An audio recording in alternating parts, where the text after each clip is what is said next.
William Howard Taft. William Howard Taft had a more low-key but still charming collection of pets. The stars of his White House were two cows named Mooly and Pauline Wayne. Pauline Wayne became a bit of a celebrity.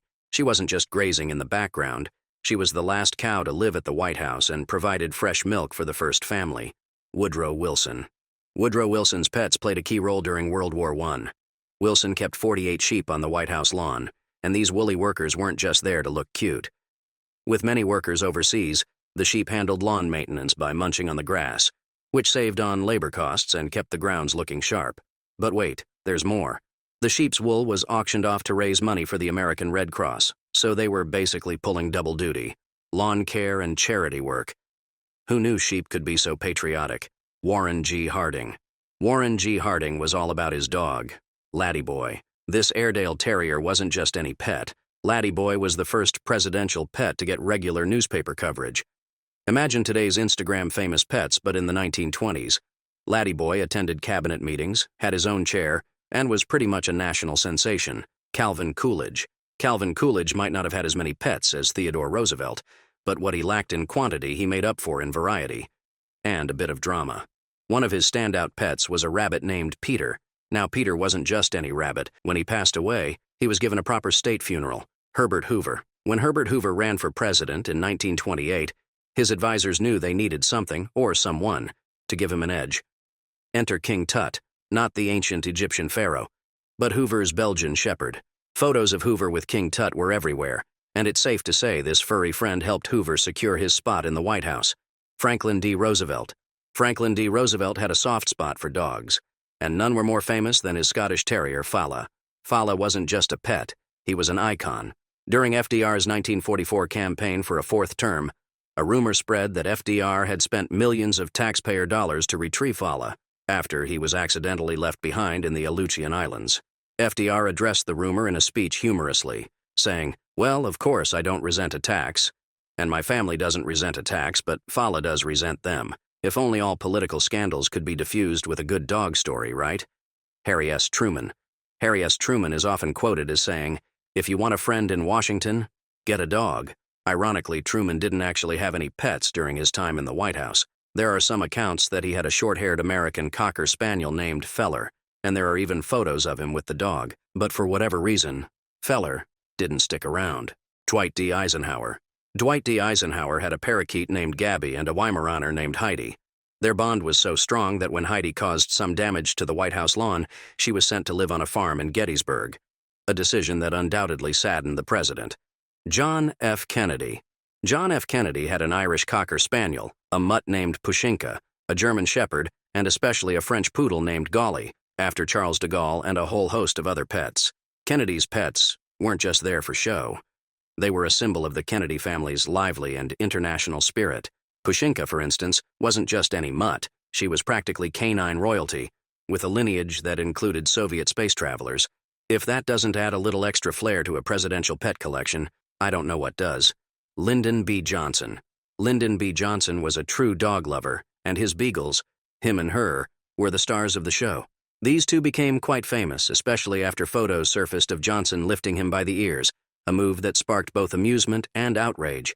Johnson also had a stray dog named Yuki, found by his daughter. He also had lovebirds and hamsters, making the Johnson White House a bustling hub of animal activity. If you had to pick a presidential pet, would you go for something classic like a beagle, or would you opt for a more exotic choice? Share us your thoughts in the comment below, and don't forget to subscribe. Richard Nixon. Richard Nixon's most famous pet was a Cocker Spaniel named Checkers, who became a household name after Nixon mentioned him in a 1952 speech during his vice presidential campaign. This speech, later known as the Checkers speech, was a turning point for Nixon, helping him win public sympathy and keep his political career on track. Gerald Ford. Gerald Ford's golden retriever Liberty was more than just a pet. She was practically a symbol of Ford's presidency. Liberty was often photographed with Ford in the Oval Office, embodying the warmth and approachability that Ford wanted to convey. Liberty later had a puppy named Misty, who also became part of the Ford family. If you were president, would you let your dog roam the Oval Office? Jimmy Carter. Jimmy Carter's pet collection had a charming southern flair, with a border collie named Grits leading the pack.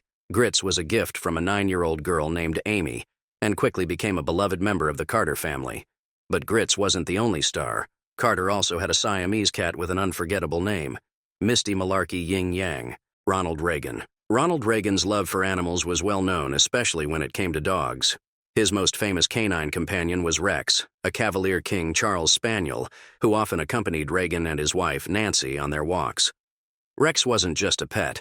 He was a part of the Reagan image, embodying the president's love for animals and the outdoors. Reagan's pet collection also included 2 Siamese cats named Cleo and Sarah, adding a bit of feline flair to the mix. George H.W. Bush. Of all his pets, George H.W. Bush's English Springer Spaniel Millie was the true star.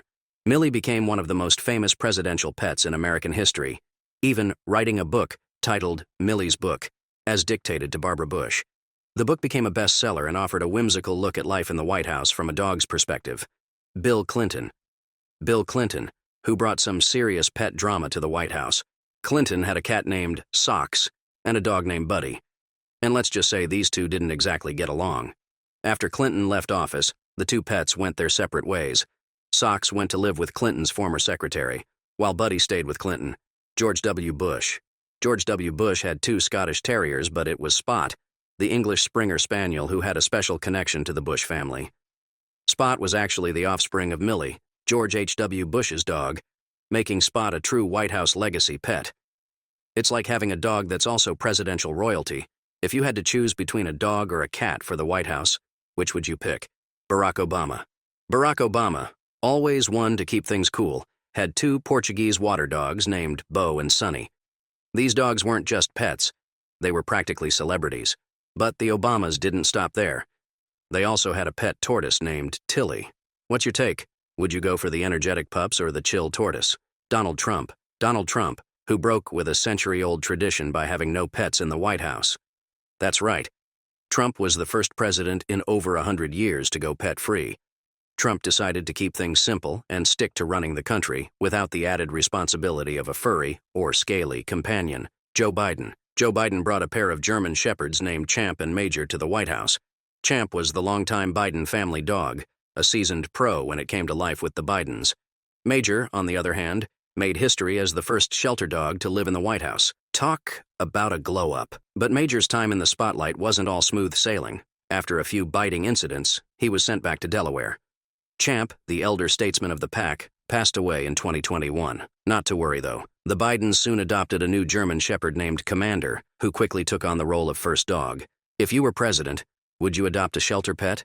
Or would you go for something a little more traditional,